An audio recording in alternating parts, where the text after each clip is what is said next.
Vamos dar início, então, a mais uma capacitação online do projeto Conexão Mata Atlântica, oferecido aqui pelo IBS. Vi um aplicativo novo aqui, dessa vez, o Zoom. Agradecer aí todo o pessoal aí da direção do IBS. E, então, vamos iniciar. Pessoal, eu trouxe umas fotos aqui para mostrar para vocês, para contextualizar bem, né? O que a gente vai falar hoje e dar alguns exemplos também. Então, eu vou passar aqui uns slides, tá? Umas imagens, na verdade, para a gente dar uma explorada aqui em tudo. Eu vou conectar aqui, só um minutinho, compartilhamento de tela. Ainda estou aprendendo aqui a mexer no Zoom. Vamos lá.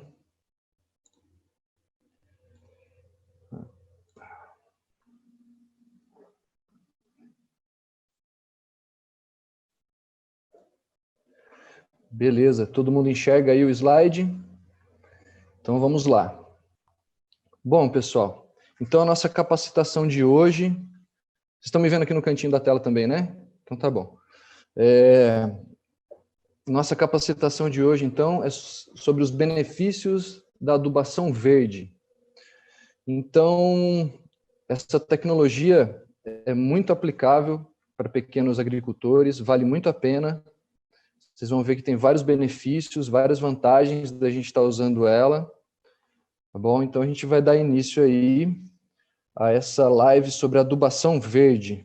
E eu gostaria de agradecer a presença de todos os agricultores do projeto Conexão Mata Atlântica e dizer também que estou com muitas saudades aí de encontrar vocês.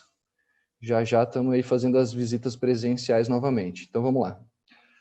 Primeiramente, então, o que são adubos verdes, pessoal? Adubos verdes são plantas que têm a capacidade de ajudar as outras plantas. Como assim? Elas têm um papel benéfico quando elas estão no solo.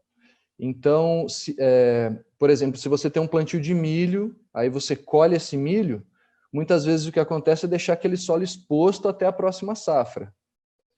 Ou você conseguir inserir algumas outras espécies, no caso uma safrinha. Essa entre safra, você pode estar plantando algum tipo de adubação verde, algumas plantas que vão estar melhorando o solo para as próximas plantas que vão vir, tá?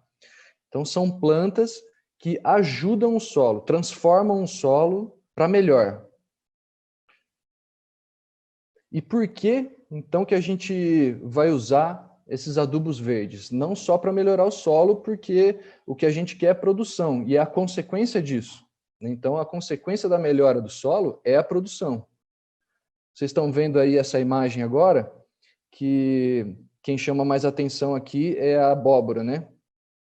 Só que logo atrás dela aqui, ó, a gente vê as plantas de adubação verde, tá? Essas abóboras foram plantadas juntas com essas plantas de adubação verde, foi usado um mínimo de adubação mineral nessas abóboras, né? Foi colocado o mínimo de calcário, o mínimo de composto.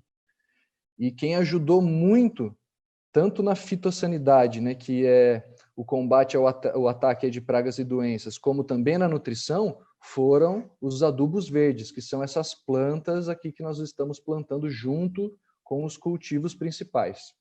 No caso aqui, a gente está vendo o consórcio de mucuna preta e Crotalaria spectabilis. Tá? A gente vai falar sobre essas espécies também.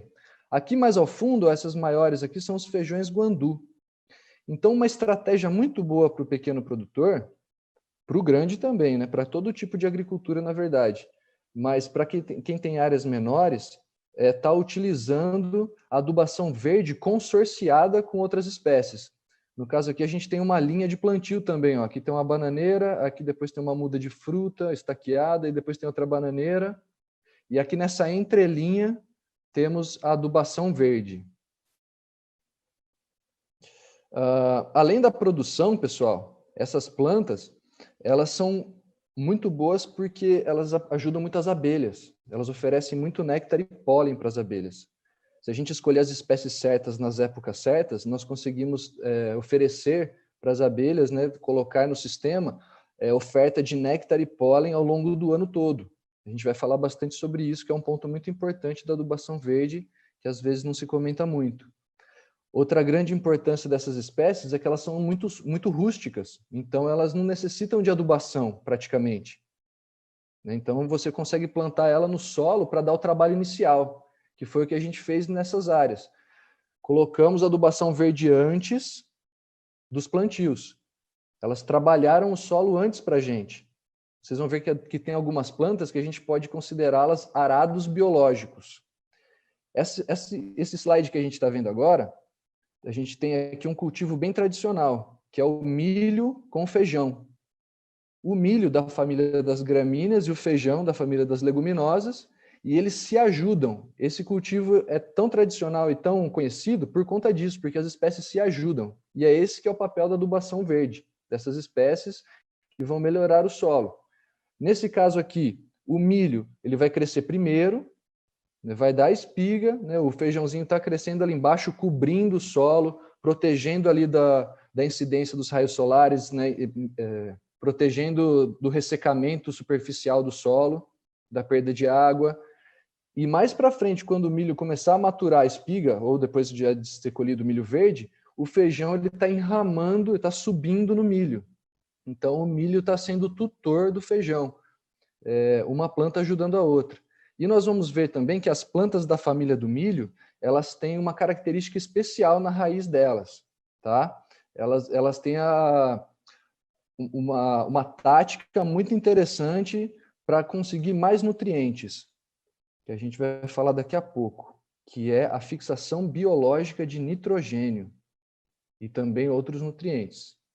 Olha só, esse cultivo aqui é um cultivo super tradicional, né? Vem de conhecimentos milenares aí, é praticado por povos da América Latina há milênios, que é o consórcio do milho, do feijão e da abóbora, a chamada milpa, né? As três irmãs, né? Também chamado. Então, a abóbora está ocupando ali o extrato baixo, contato com o solo, o milho está lá em cima como extrato alto e o feijão, o extrato médio ali no meio. E as três plantas produzindo e se ajudando. Esse é um cultivo muito tradicional. E os adubos verdes também são conhecidos, né? Essa tática para inserir nutrientes a partir de plantas são conhecidas há milênios. Gregos, romanos já viam melhoras no solo depois do plantio de lentilhas, né? E as lentilhas são leguminosas também, que também ajudam a inserir nutrientes do solo. Na China, com o cultivo de soja e muitos outros locais também. Bom, depois, né, dessa agricultura tradicional aí ser sufocada pela Revolução Verde, aí em 1950, 1960, quando toda essa tecnologia da Revolução Verde foi empurrada para os agricultores utilizarem, a gente começou a perceber uma grande produção realmente, né, por conta da inserção de adubos químicos solúveis, né, de arado, né, de processos de trabalho de solo, calagem. A gente começou a ver grandes produções. Porém, com o tempo, foi se mostrando a insustentabilidade desse tipo de agricultura, né? Os solos começaram a ficar cada vez mais pobres, mais salinizados, mais ácidos, né? Esses nutrientes solúveis, eles também acidificam o solo. O trajeto de máquinas, aí o trabalho das máquinas e depois a ação das chuvas foi causando muita erosão, a gente perdeu a resistência do solo, ressecamento, erosão eólica. Imagina um campo como esse, né? Quando num dia de muito vento, né, toda aquela erosão eólica, a quantidade de solo e adubação que não se perde. E também a gente pode ver por esse curso d'água aqui do lado o assoreamento, né, toda a terra escorrendo por conta de águas de chuva e tudo mais. Então, essa agricultura foi se mostrando insustentável e também com as crises, principalmente de petróleo, foi aumentando muito o preço dos adubos nitrogenados. Então, a própria agricultura convencional viu a necessidade de fazer o que os povos tradicionais fazem, né, de colocar nutrientes no sistema a partir de plantas. Então, começou a se pesquisar plantas que poderiam ser colocadas no solo, nessas entre-safras ou em consórcios, para melhorarem a qualidade do solo, sabendo que existem espécies que podem inserir, por exemplo, o nitrogênio. Nesse próximo cultivo agora, a gente está vendo aí o agricultor incorporando a crotalária no solo, né? Então, o que ele está fazendo aí? Está colocando uma fonte de material orgânico no solo, incorporando esse material orgânico, e a crotalária também já fez todo um trabalho com as suas raízes ali, de inserir, né, por conta dessa associação com bactérias fixadoras de nitrogênio, que a gente já vai se aprofundar, elas estão inserindo aí no solo nutrientes, né, no caso o nitrogênio, e outros também, como fósforo. As crotalárias, ela também tem uma característica muito interessante de ter muito néctar e pólen. A gente vai falar dela especificamente mais para frente. Então, essa matéria orgânica misturada ao solo vai trazendo mais agregação para o solo, vários benefícios que nós falamos também na live passada sobre a importância da matéria orgânica. Então, a própria agricultura convencional começou a ver a vantagem de fazer esse tipo de cultivo de adubação verde. Então, vamos falar agora um pouco sobre os benefícios da adubação verde, né? Que são vários. Vamos lá. Essa área que vocês estão vendo, essa foto aí foi tirada com um drone da área da clareira agroflorestal, que foi a área que a gente fez a live da semana passada, que eu gravei aquele vídeo para vocês, que é aqui em Jaguariúna, onde eu estou. Nós fazemos um processo aqui de manejo agroecológico desse solo desde 2017. Então, a primeira coisa que foi feita nesse solo foi o plantio de adubação verde. Então, a gente consegue ver aqui, ó, tomara que vocês estejam conseguindo ver o cursor do mouse aqui. Vocês estão vendo essas faixas verdes aqui, verdes e com uns pontos meio amarelos, né? Essas faixas que está plantado aqui são adubos verdes, tá? É crotalária, feijão guandu, feijão de porco, mucuna preta.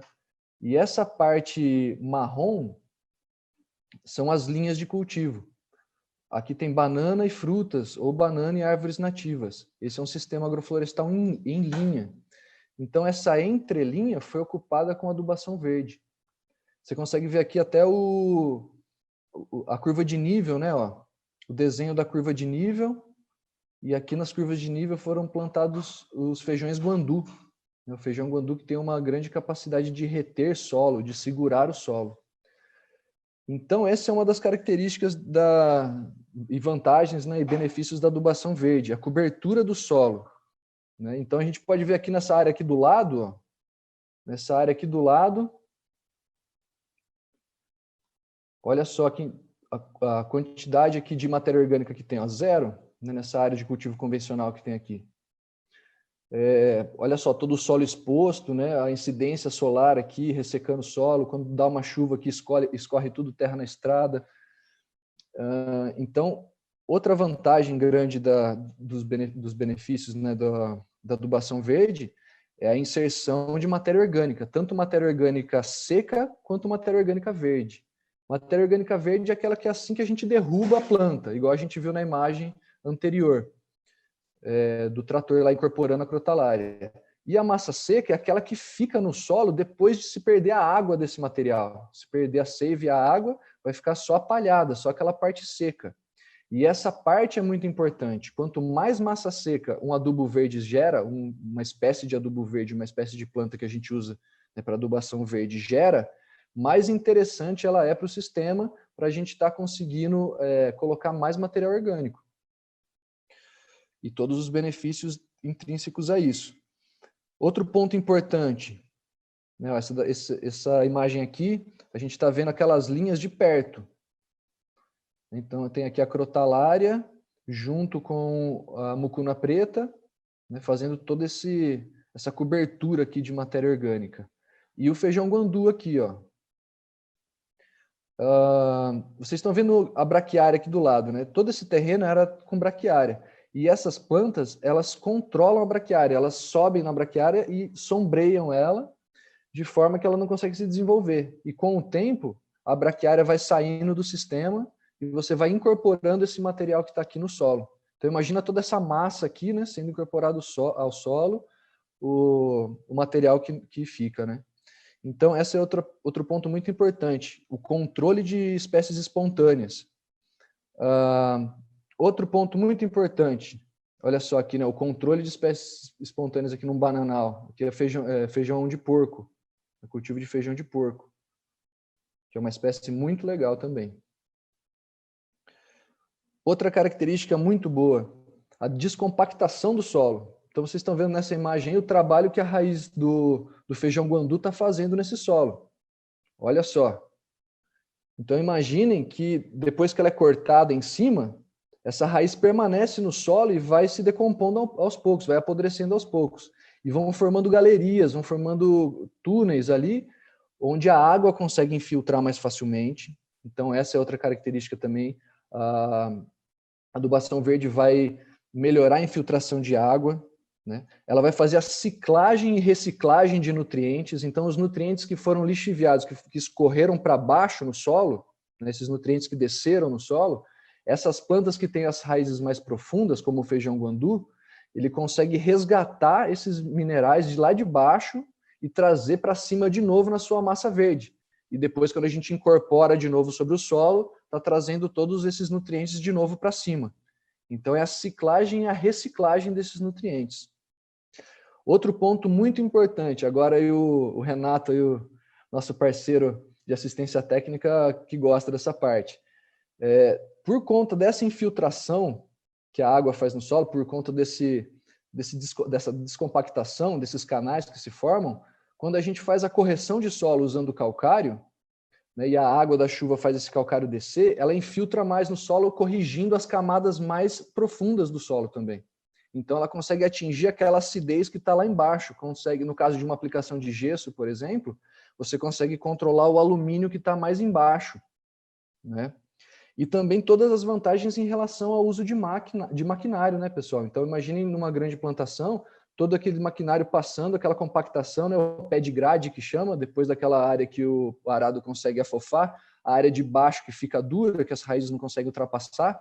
Então, a adubação verde vai ajudar muito nesse caso.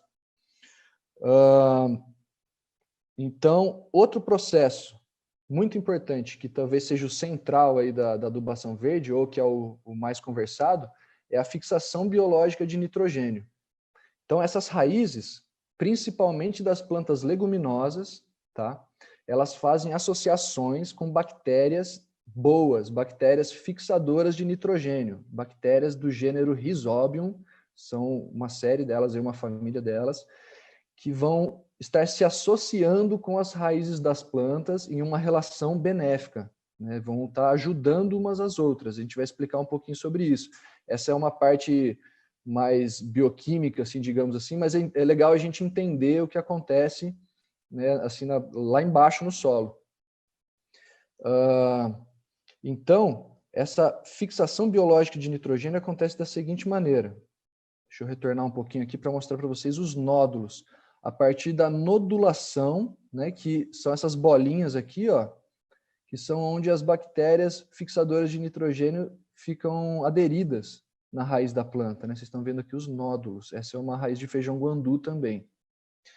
Agora vamos entender um pouquinho do que acontece dentro desse nódulo. Então eu fiz esse desenho aqui para vocês não liguem não, hein? Tá meio improvisado, mas tá explicativo, não desenho muito bem. Vamos lá. Aqui está o nódulo e vamos dar um zoom nele aqui para entender a fixação biológica de nitrogênio. Então essas bactérias, assim que elas se associam à planta, elas começam a fazer trocas. A planta doa para elas carboidratos e outros compostos e ela vai doando para as plantas nitrogênios e outros compostos também. Então elas fazem uma relação de simbiose, uma relação de ajuda uma das outras. Por isso que o feijão, lá atrás no primeiro slide que a gente viu, está plantado junto com o milho, né? E olha aqui, ó, ela pega o nitrogênio do ar, né, aqui o N2 aqui do ar, e transforma no nitrogênio que as plantas conseguem absorver, em várias formulações, mas uma delas é a amônia, tá? Que é essa fórmula aqui. E aqui está a raiz da outra planta que está aqui do lado, ó, vindo aqui buscar esse nutriente, o nitrogênio, que é um nutriente essencial para as plantas. Vai conferir crescimento, produção, tudo mais para as plantas. tá bom? Não é só nitrogênio, tá, pessoal? Eu estou falando aqui do nitrogênio porque eu estou usando o exemplo da família de plantas que são as leguminosas, que já é bem conhecida essa relação de formação dos nódulos aí com as bactérias do gênero Rhizobium. Mas existem outras plantas que também fazem associações com outros micro-organismos, inclusive fungos, tá? Que eles vão conseguir extrair e disponibilizar para a planta outros tipos de nutrientes. Por exemplo, fósforo, cálcio, potássio, vários tipos de nutrientes, tá? Micronutrientes também, que são muito importantes. Nessa foto, a gente consegue ver o plantio aqui usando a matéria orgânica, usando a parte verde das plantas, ó, como fonte de adubação. É um plantio de milho aqui. Então tem o milho, os sulcos aqui para o plantio de milho, e nas entrelinhas aqui tem a deposição da crotalária, que estava ocupando toda essa rua, né, e foi ceifada, foi cortada e depositada aqui em feixes. Então, conforme o milho for crescendo, ele vai se beneficiar de todos esses nutrientes que a crotalária está disponibilizando, tanto no solo quanto na parte de cima do solo, né, quanto na deposição da matéria orgânica. Um ponto muito importante da crotalária também, tá? Ela vai favorecer o combate a nematóides, ela vai combater nematóides, ela vai tornar ali, por alelopatia, por vários tipos de compostos que ela solta na sua raiz, ela controla nematóides.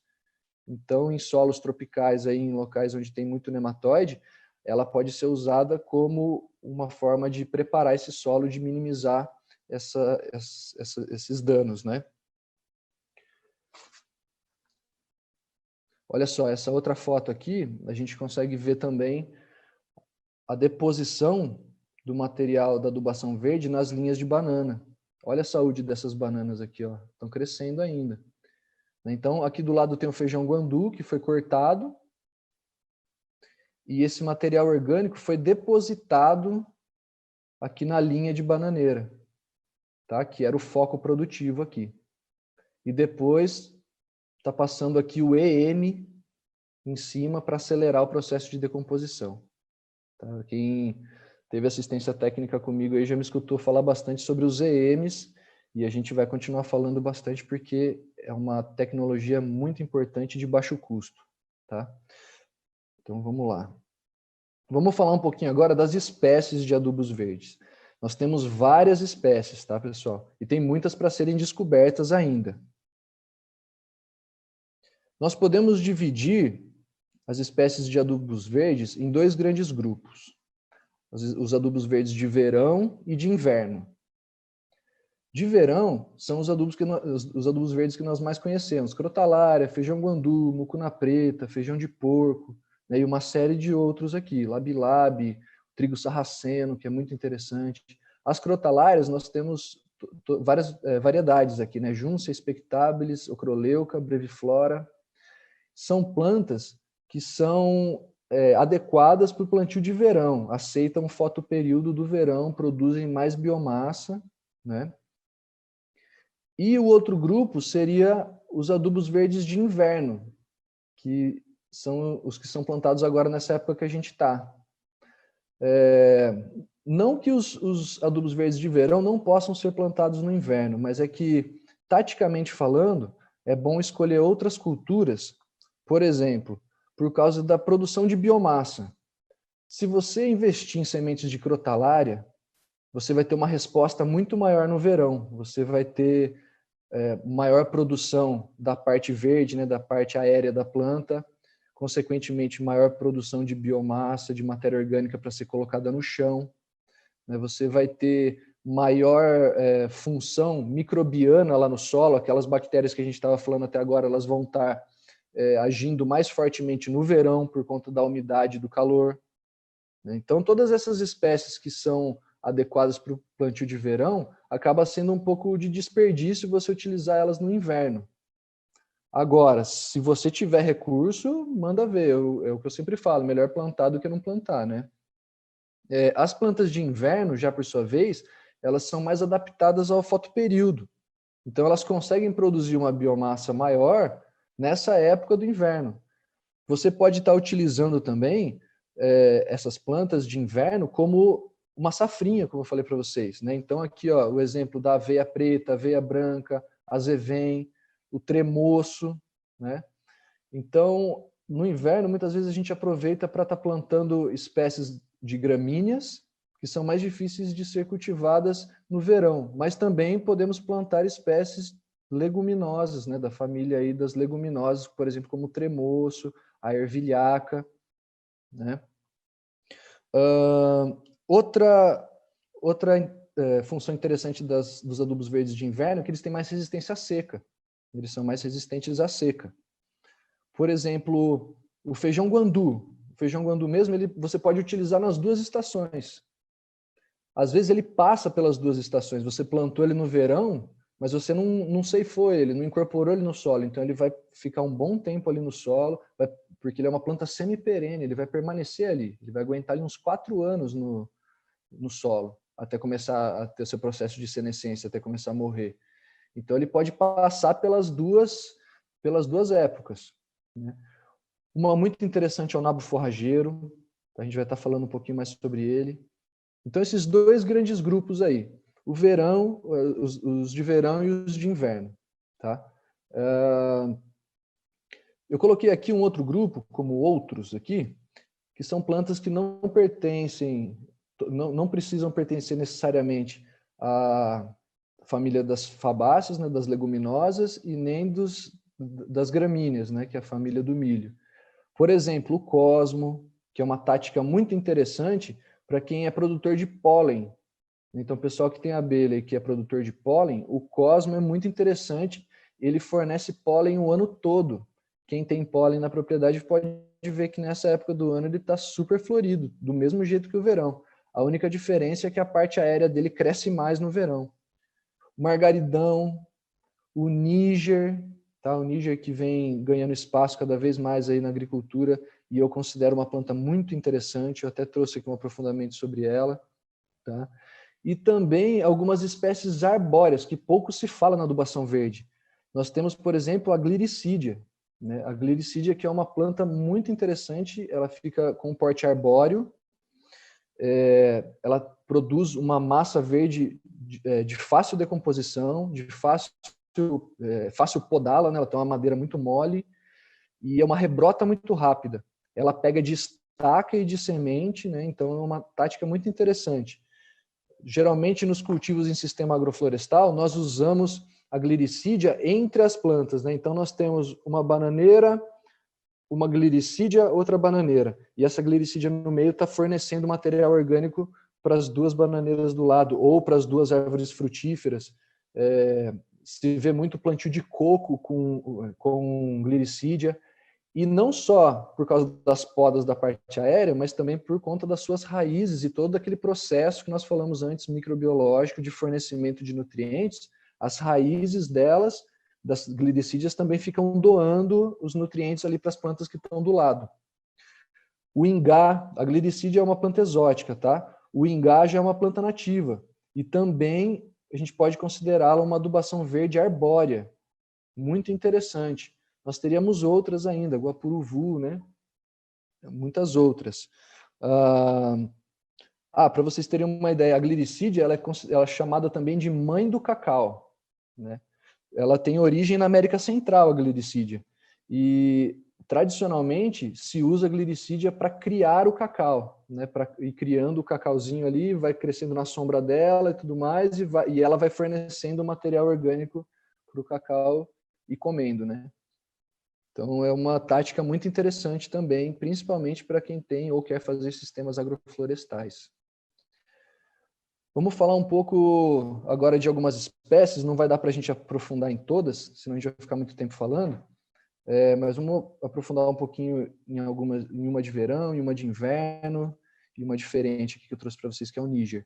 A Crotalária juncia, então, ela tem origem asiática, né, família das leguminosas, ela tem um ciclo aí mais ou menos de 70 a 90 dias, até você fazer o corte, né? Então, no início da floração dela, você corta a adubação verde para ser incorporada. Esse é um ponto importante no geral da adubação verde. A gente sempre pode utilizar esse padrão. Começou a florir, você pode estar ceifando, cortando e incorporando esse material orgânico no solo. Porque se você deixar ficar com sementes, ela vai estar extraindo alguns nutrientes do solo para formar semente, né? Que é já uma parte mais complexa do corpo da planta. Então, ela vai estar tirando nutrientes para formar sementes, principalmente o nitrogênio, né? Então, uma das táticas é você cortar no início da floração para ela doar esses nutrientes ao invés de ir para os frutos, né? E para o solo. Ela tem o porte arbustivo, pode ser plantada a lanço, né? Então essa é uma coisa muito interessante da adubação verde, e por isso também é uma tecnologia muito aplicável para pequenos produtores, porque o plantio pode ser a lanço. A gente vai ver alguns exemplos já já.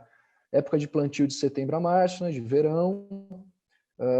A quantidade de sementes de 27 a 35 quilos por hectare que se usa de semente. Ela suporta a poda, tá? Eu vou dar um exemplo para vocês. Então, vocês podem estar ceifando ela, cortando ela mais ou menos na altura do joelho, que ela vai rebrotar depois. É uma tática interessante também. Se você deixar ela formar sementes, que também pode ser um objetivo do cultivo, né? Deixar formar sementes, ela pode ficar rebrotando por mais tempo no ambiente. Além disso, fornece muito pólen e muito néctar para abelhas, né? Nossa, eu cansei de ver já mamangavas saindo assim, pingando pólen, pingando néctar da folha da crotalária.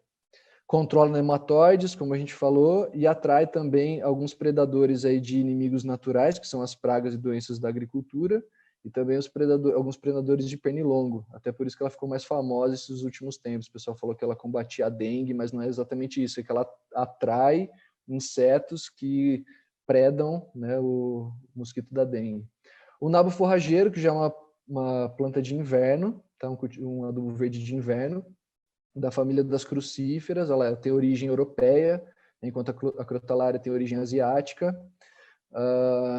A altura, ela tem um porte um pouco menor, né, de meio metro a 1,5 metro, pode ser plantada a lanço também, são sementes bem pequenas, né, então uma profundidade de 1 a 2 centímetros, aí o plantio já é de março a julho, né, que são então as plantas de inverno. Quantidade de sementes por hectare, de 15 a 20 quilos. É uma planta que é uma semente que é muito pequena, realmente. Então, como que o pessoal costuma plantar esses adubos verdes? No geral, tá, pessoal? No geral, em maior escala, né? Então, fez o preparo de solo, né, a calagem e tudo mais, aí coloca a adubação verde, né, ou antes da calagem, joga, né, as sementes de adubação verde com plantadeira ou a lanço, e depois incorpora com uma grade. Incorpora usando a grade, a semente vai ser coberta pela terra e vai germinar com a chuva, né? Tem que dar esses cultivos de inverno, a gente tem que estar sempre associados a essas chuvas esporádicas aí, né? Florescimento em 80 dias. Uma coisa interessante, ela pode ser usada, a parte aérea pode ser utilizada para alimentação animal. Não suporta poda, ela não suporta poda, porém ela fica rebrotando espontaneamente por um tempo no ambiente. Então é uma planta muito interessante. Oferece bastante néctar para as abelhas, então já é uma alternativa aí para a gente estar inserindo alimento para as abelhas no inverno. Tem a característica de descompactação, porque ela também tuberiza a raiz, né? Então ela faz uma batata na raiz e essa estrutura vai descompactando o solo também. E a outro Níger, que é um adubo verde, que ele assim ainda não foi totalmente considerado um adubo verde, né? Eu tenho utilizado e tenho gostado muito dessa planta, pessoal. Por isso que eu quis trazer ela para vocês, porque você precisa de uma quantidade pequena, ela tem o porte pequeno e você consegue oferecer muito pólen e muito néctar para as abelhas também. Tá? E ela pode ser plantada também no inverno. Ela pode ser plantada no verão também, tá? Muitas espécies têm essa mesma característica. Você pode plantá-las tanto no verão quanto no inverno. Só que o que vai acontecendo, usando como exemplo o Níger? No verão, ela vai vegetar bastante, ela vai crescer bastante. Então, o corpo dela, né, a haste do caule dela vai ficar muito alta e ela vai tombar. Então, para quem produz semente, não é muito vantagem, né? Porque depois vai ter problemas de colher as sementes. Mas agora, se for uma intenção de produção de biomassa, você pode estar utilizando ela. Isso aí acontece com várias espécies, tá bom? Ela não é da família das leguminosas nem das gramíneas, ela é uma asterácea, e essa é uma outra vantagem também, que você está colocando uma outra família no solo. O interessante dela é que ela tem uma produção grande, ela pode produzir até 2 toneladas por hectare, dessa sementinha pequenininha aqui, e ela é muito rica em óleo também, em óleo comestível. O pessoal usa o Níger até como azeite, né? Um outro tipo de azeite. Essa aqui é uma tabela da Embrapa, para a gente dar uma olhada aqui nos teores de fixação de nitrogênio e de massa seca, tá? Então, olha só que interessante, a crotalária. Ela é muito... A gente sempre tem que olhar para essa massa seca aqui, tá, pessoal? Que é a quantidade de matéria orgânica, a quantidade de material que fica sobre o solo. A massa verde, ela acaba se perdendo aí junto com a água, né? Agora, a massa seca é a que permanece no solo. Então, olha só que interessante aqui a quantidade que ela proporciona de matéria seca, né, em toneladas por hectare, e olha a quantidade de nitrogênio que ela fixa, de 150 a 450 quilos de nitrogênio por hectare. Então, assim, já é uma economia, né? Para quem quer economizar um pouco em adubação nitrogenada, né? Pode estar utilizando... Qual que é o lance, né, pessoal? Você não vai utilizar só essa adubação verde, você vai estar consorciando ela, utilizando ela junto com outras técnicas, tá? Ela não é pura e simplesmente a solução para os nossos plantios, né? Você tem que estar associando ela com adubação também. Mas esse complemento que ela traz é fantástico, porque não é só, voltando nas conversas anteriores, não é só a relação de incorporar o nitrogênio, são todos os outros benefícios também. Olha o feijão guandu, né? Feijão guandu também bem expressivo. Aqui a quantidade que ele fixa de nitrogênio. E o nabo forrageiro. Aqui já falando de uma espécie de inverno, né? O nabo forrageiro, olha só, das espécies de inverno é uma das que fixa mais biomassa, então isso é muito importante, uma planta que deposite biomassa sobre o solo, né? Só que no caso ele, por não ser não ter essa característica de fixar nitrogênio, então você não tem esse benefício. Tem vários outros, né? Descompactação, néctar, matéria seca, porém aqui a fixação de nitrogênio você não vai ter.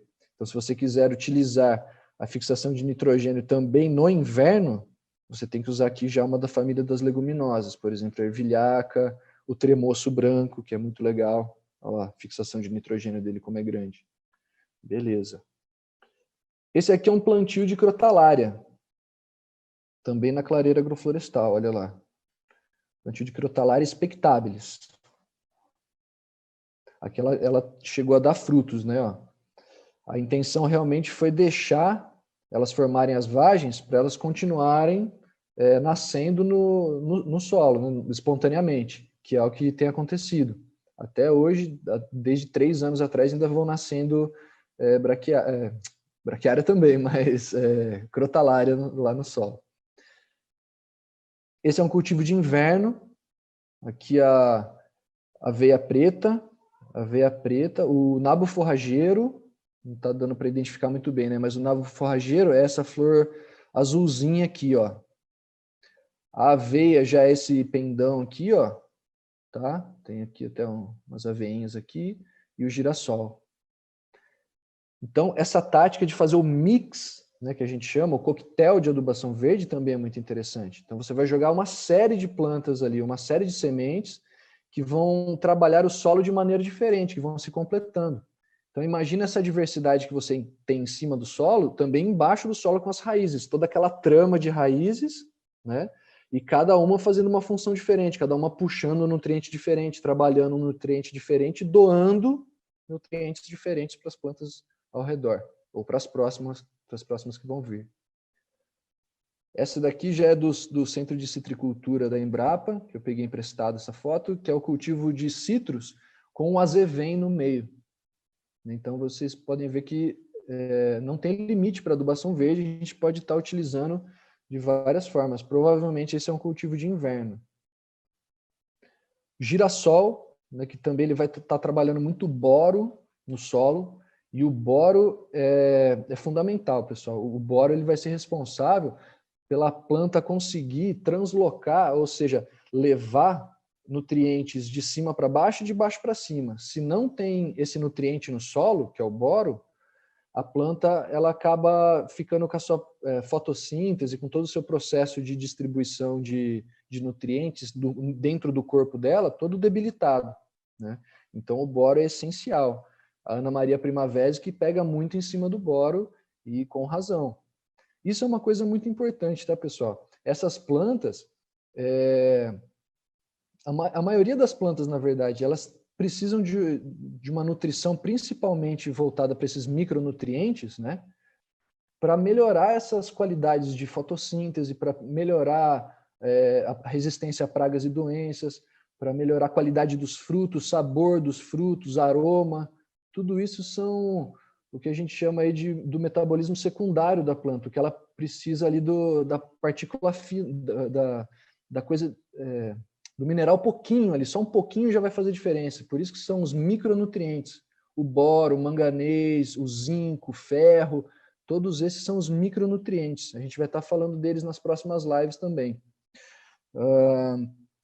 Esse girassol que está nessa foto, ele foi plantado, foram jogadas as sementes em cima de um cultivo anterior de crotalária. Então, vocês estão vendo aqui no pé dele, todo um material seco já aqui, depois foi jogado por cima as sementes de girassol e elas cresceram em cima desse material. Não foi feito nenhum preparo de solo, nem nada. Esse cultivo aqui que eu queria mostrar para vocês, que é um cultivo mais consorciado. Olha só que interessante, bem consorciado mesmo, né? A gente tem aqui as linhas de bananas com frutas e as linhas de bananas com árvores nativas. E na entrelinha o cultivo de mandioca. Olha só. E esse cultivo de mandioca, ele foi consorciado com essa planta aqui do meio, que também é a crotalária. Estou falando bastante dela porque é uma semente que a gente acha muito no mercado, a crotalária. Isso é um certo problema para os adubos verdes, tá? Essa disponibilidade de sementes. São poucas empresas que produzem, esse é um dos pontos que a gente tem que tomar cuidado. São poucas empresas que produzem, né? Varia muito a disponibilidade das sementes ao longo do ano e às vezes o preço de algumas é meio alto. Por exemplo, o feijão de porco. Eu parei de comprar feijão de porco por conta do valor, que era estava ficando muito caro. Mas a crotalária ainda estava viável, né? Então, o que está acontecendo aqui? A crotalária está doando nitrogênio para a mandioca que está aqui do lado. Com o tempo, essa crotalária vai crescer. Ela vai crescer e ela cresce mais rápido que a mandioca. Então, ela pode abafar a mandioca. Porém, nesse momento, no momento que ela estiver conflitando, por isso que a agricultura é o tempo, né? O tempo do manejo faz toda a diferença. Então, quando ela estiver sombreando, começando a competir com a mandioca, você vem e corta ela na metade, na altura da canela. Aí a mandioca vai se sobressair e vai ser estimulada a crescer. Vai ser estimulada depois a tuberizar. Tá? E todo esse material que foi cortado foi colocado no pezinho da linha de mandioca, fornecendo todos os benefícios aí da matéria orgânica para a mandioca. Lá no fundo a gente tem o feijão guandu, olha lá. Beleza. Olha só que interessante, pessoal. Então, os arranjos de plantio que a adubação verde proporciona são muito bons, né? Então, você pode estar inserindo eles em rotação de culturas em monocultivos, que é o que o pessoal da agricultura convencional faz mais, né? Você pode estar consorciando com espécies para produções diversas, por exemplo, aquela foto que eu mostrei anteriormente, né? O consórcio de espécies, principalmente em sistemas agroflorestais, né, que são mais adaptados a essas tecnologias aí mais adaptadas para pequenos produtores, e o mix de adubação verde. Você pode estar plantando elas todas juntas, pegar todas as sementes, misturar, colocar e jogar no solo, né, tanto a lanço quanto em sulco, né, em plantio mesmo em profundidade. Embaixo aqui tem um quadro que é uma simulação, tá? Uma simulação do que pode ser feito utilizando adubação verde em relação ao uso do solo. Então, olha só, a gente pode ter um plantio inicial, aqui plantio de verão. Só um exemplo, tá, pessoal? Vocês vão ver que dá para a gente fazer esse arranjo aqui de várias maneiras. Um plantio inicial de milho, mais ou menos aí iniciando em setembro, o ciclo aí mais ou menos 140 dias, se for uma variedade que não seja tão tardia, né? Aí depois, né, colheita do milho, plantio de feijão, né, que já é outra família lá, a fabácea, né, das leguminosas. E depois, no inverno, lá maio, junho, o plantio do nabo forrageiro. Então o solo ele não fica parado, né? Ele está sendo sempre cultivado e com espécies diferentes, famílias diferentes, né, fazendo a rotação de cultura e tendo um trato benéfico para o solo. Tá? Esse tipo de arranjo a gente pode colocar desde áreas grandes, né, monocultivos, até áreas pequenas, como uma entrelinha de um sistema agroflorestal, por exemplo. Outra coisa, se a gente pensasse em abelha, esse arranjo poderia ser totalmente diferente. A gente poderia fazer um consórcio, para vocês terem uma ideia, né? O consórcio do milho com feijão nessa época aqui, então a gente não deixaria de plantar o feijão, né? Chegando aqui em fevereiro, a gente poderia estar inserindo níger, algum outro tipo de planta melífera nessa época aqui, ou para pólen, né?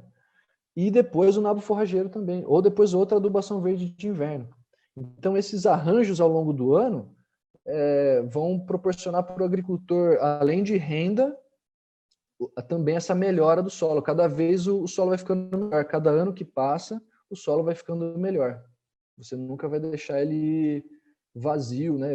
Descoberto, sendo lixiviado, perdendo nutriente, pelo contrário. Você vai ter plantas que estão extraindo nutriente, como milho, feijão, com certeza, mas também vão ter os benefícios dos consórcios, né, e da rotação de cultura. Olha só, né? No caso de não ser um monocultivo, você pode fazer algo bem mais elegante como esse sistema agroflorestal aí, né? Olha que beleza. Então aqui, ó, as linhas com bastante matéria orgânica, né? Bananeira e mudas de frutas. O cultivo da entrelinha aqui é o milho e aqui uma adubação verde de inverno que é o azevém. Olha só. Então essa arte de combinar, né, os consórcios aí é uma grande tecnologia de verdade mesmo. A gente tem que cada vez se aprofundar mais nessas plantas companheiras, né, nessas adubações verdes, descobrir novos adubos verdes.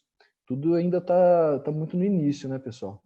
Essa pesquisa em cima da adubação verde. Já se sabe que ela tem benefícios há milênios, mas a pesquisa em si, o que tem mais pesquisa são as espécies leguminosas, né, que se trabalhou mais essa relação do nitrogênio. Mas tem muitas outras plantas que poderiam estar sendo utilizadas para mobilizar outros nutrientes, né, para mexer em outros nutrientes. Então, o que vai depender a sua adubação verde? A sua adubação verde vai depender do seu objetivo. Se o seu objetivo for a fixação biológica de nitrogênio e mobilização de outros nutrientes, você vai estar utilizando essas espécies certas para isso. Você vai estar utilizando na época certa também. E para favorecer um cultivo que você tem interesse depois. Se for para colheita, né, sementes no caso, já é um outro trato cultural. Esses que são os manejos que tem que ser dados, né? Então, a fixação biológica de nitrogênio você vai cortar no início da floração, não vai deixar dar os frutos. Agora, se for para colher sementes, porque pode ser uma tática também para o pequeno produtor manter as suas sementes de adubação verde, né? Então, você vai plantar o adubo verde, ela vai estar beneficiando o próximo cultivo, o solo e as culturas consorciadas, mas você também quer manter a sua produção de semente para estar plantando de novo depois. Pode ser também.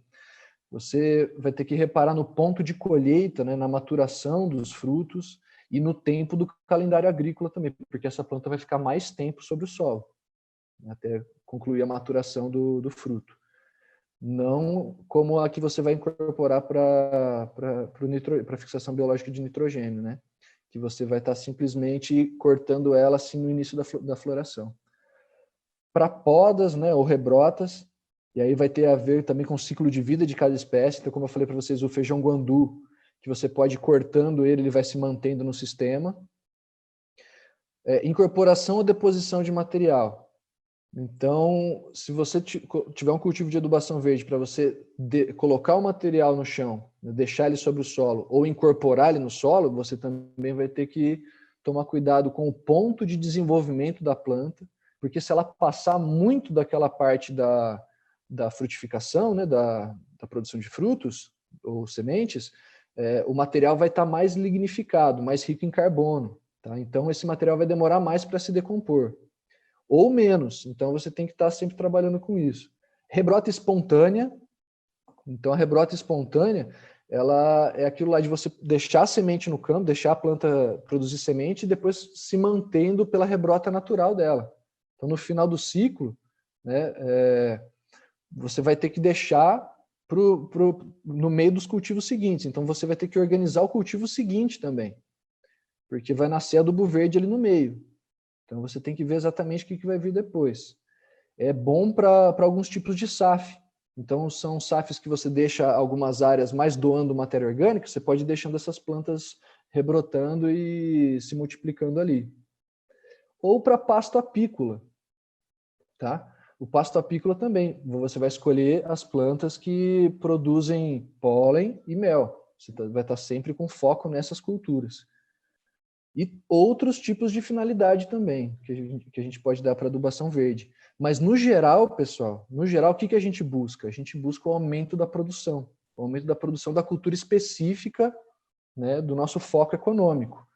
Então, a adubação verde vai estar viabilizando mais esse cultivo, vai estar inserindo esses nutrientes no sistema, inserindo matéria orgânica e todos os outros benefícios que a gente falou anteriormente. Tá bom? Então, essa parte inicial era mais para a gente contextualizar tudo, né? Mostrar alguns exemplos. Aí agora eu vou lá para o chat para ver se alguém tem alguma dúvida. Deixa eu sair aqui da apresentação. Então, se vocês estiverem com dúvidas ou quiserem comentar alguma coisa, vocês podem estar mandando aqui no chat, tá bom? Que eu vou estar lendo aqui e respondendo. Passamos um pouquinho do horário aí, né? Mas vamos lá, deixa eu achar aqui como é que faz. Quero descompartilhar a tela.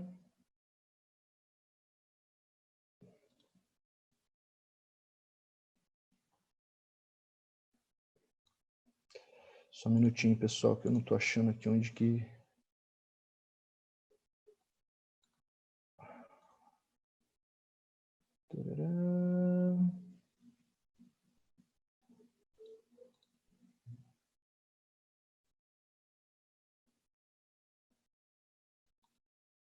Beleza. Então vamos lá, galera. Vou estar olhando aqui o chat junto com vocês. Queria deixar minha tela maior aqui para vocês verem, porque vocês estão vendo a minha tela aí, né?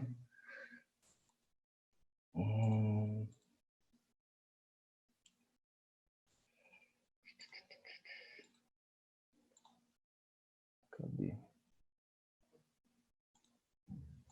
Bom, vou daqui mesmo, pessoal. Então vamos ver aqui os comentários.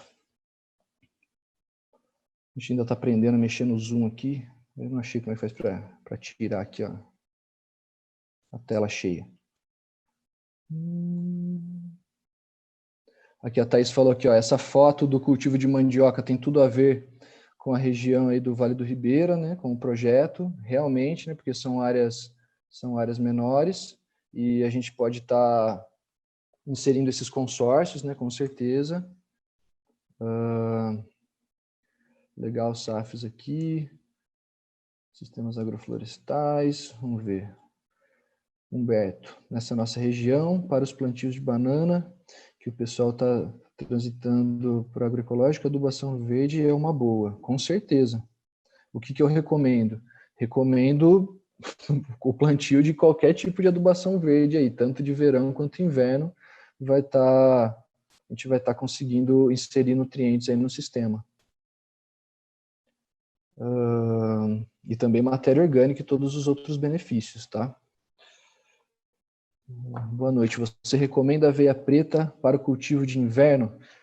Eu recomendo a aveia preta para cultivo de inverno, só que eu recomendo ela consorciada com outros tipos de adubos verdes, tá? Por ser uma gramínea, né, e por você também estar podendo fazer a inserção aí de outros nutrientes, né, como nitrogênio, como fósforo, então é sempre bom estar trabalhando com outras plantas juntas. O que mais aqui? Pode me mandar dúvidas aí, pessoal. Um fator muito interessante, olha só, a fixação biológica de nitrogênio, pessoal, ela é viabilizada pelo cálcio e pelo fósforo, tá? Então, ela não é um sistema isolado. Se você quiser colocar plantas, colocar adubos verdes só para o nitrogênio, se você não tiver outras plantas ali junto trabalhando o cálcio e trabalhando o fósforo, essa fixação de nitrogênio não vai ser tão eficiente, porque os compostos que fazem que ajudam essa fixação de nutrientes são fosfatos cálcicos. E esses fosfatos cálcicos, eles têm que ter essas moléculas, né, tem que ter na composição de suas moléculas esses nutrientes, tá? Então não adianta a gente pensar que só o plantio de um tipo de adubo verde vai estar trazendo todas as maravilhas aí para o nosso solo, tá? É uma construção. Beleza, pessoal? Vamos ver aqui, o Renato que mandou. Complementando, a explicação sobre a quantidade de nitrogênio fornecido pela crotalária, de 150 a 450 quilos de nitrogênio por hectare, para melhor compreensão, isto corresponde a 330 a 1.000 quilos de ureia. Obrigado, Renato. Perfeito. Olha lá. Olha só esse dado importante que o Renato trouxe aqui. Então, você está economizando aí, ó, está podendo economizar até 1.000 quilos de ureia. Já pensou? É muito importante essa adubação verde, realmente. Obrigado, viu, Renato? Muito legal sua participação aí, obrigado. Thaís aqui, exigência de temperatura mais baixa para germinação de adubos verdes no inverno. Nessa região que a gente está, permite as aveias? Eu não tenho experiência ainda na região com a aveia, né? Ainda não vi nenhum cultivo na região. Mas por ter um pouco mais de chuvas aí na região do que no interior, então com certeza viabiliza, porque essa chuva vai estar sendo necessária para a rebrota da aveia. Muitas vezes a gente planta a aveia e não chove, aí pronto. No inverno acaba não nascendo nada de adubação verde, você perde semente. Então, esse lance, né? Não plantar só ela, plantar outras coisas juntos, porque se ela sentir um pouco mais, as outras coisas vão vir, né? Mas realmente eu acredito que dá para plantar aveia preta aí também na região do Vale do Ribeira, com certeza. Tá bom? Aveia branca, pessoal, eu vi um cultivo só uma vez, tá? Só que era mais para o sul, tá? Era em Curitiba, próximo a Curitiba, que eu vi a adubação verde com aveia branca. Aqui é muito difícil até de achar para comprar no nosso estado. Essa é uma dificuldade, tá? A gente encontra poucas empresas produzindo, né, as sementes de adubação verde e às vezes a gente não consegue encontrar com tanta facilidade tudo que a gente está precisando. Beleza, pessoal? Se alguém tiver mais alguma dúvida,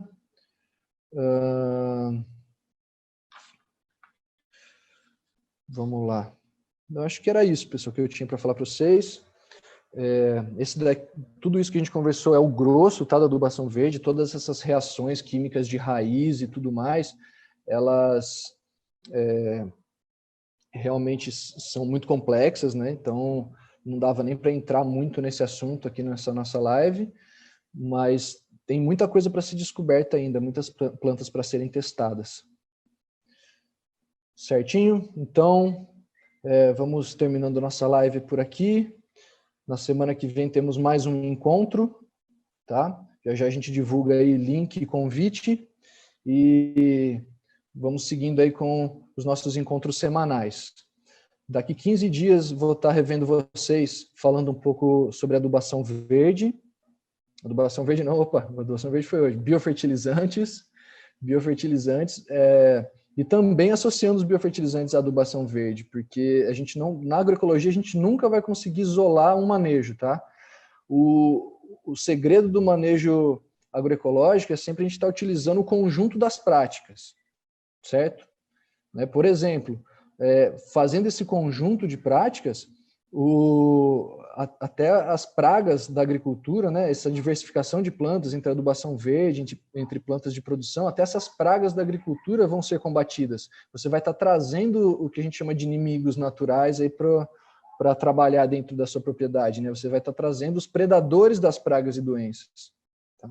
Então, esse é outro ponto muito importante também. Sempre falar como um todo do manejo agroecológico, e a adubação verde é uma parte disso. Tá certo? Então, estou à disposição para a gente estar conversando aí mais para frente. Vou deixar meu e-mail aqui nos comentários, tá? E queria agradecer a presença de todo mundo, foi muito legal, tá? Fazer essa live para vocês. Espero que tenha ajudado. E novamente, se tiverem alguma dúvida, pode entrar em contato comigo.